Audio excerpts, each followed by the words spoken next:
வணக்கம். கடமைக்கும் தியாகத்திற்கும் சிறு வேறுபாடுகள் உண்டு. கடமை என்பது விளைவுகள் எதுவாயினும் செய்கின்ற செயல். தியாகம் என்பது தன்னலமற்ற செயல். மற்றவரை மகிழ்வித்து மகிழ்வது, தன்னையே அர்ப்பணித்து அடுத்தவரின் இதயத்தை இன்புற செய்வது.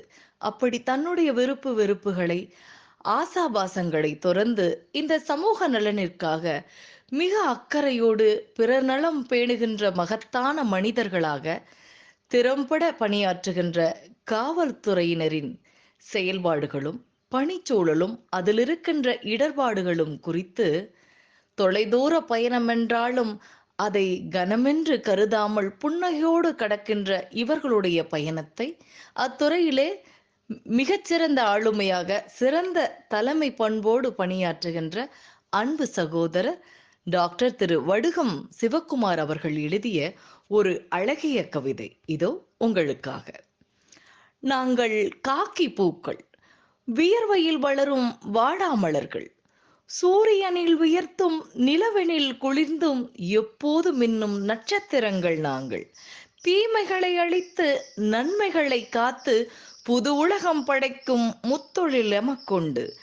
பன்முனை தாக்குதலும் பனிச்சுமையும் கூடினாலும் கடமையென்ற காற்றை தேக்கி வடிவமிழக்காத பந்துக்கள் நாங்கள்.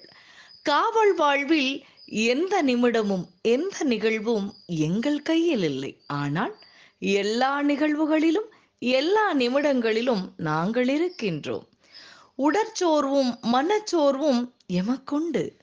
அப்போதெல்லாம் நீதி கிடைக்க பெற்ற ஏழையின் ஆனந்த கண்ணீரும், நிதி கிடைக்க பெற்ற ஏமாந்தவர்களின் வாழ்த்து கண்ணீரும், இனிதாய் முடிந்திட்ட விழாக்களும், எல்லாம் சீராக பயணிக்கின்ற போக்குவரத்தும், குற்றமில்லாமல் கழியும் இரவும் பகலும் எமக்கு புத்துணர்வூட்டி பூரிப்பு கொள்ள வைக்கும்.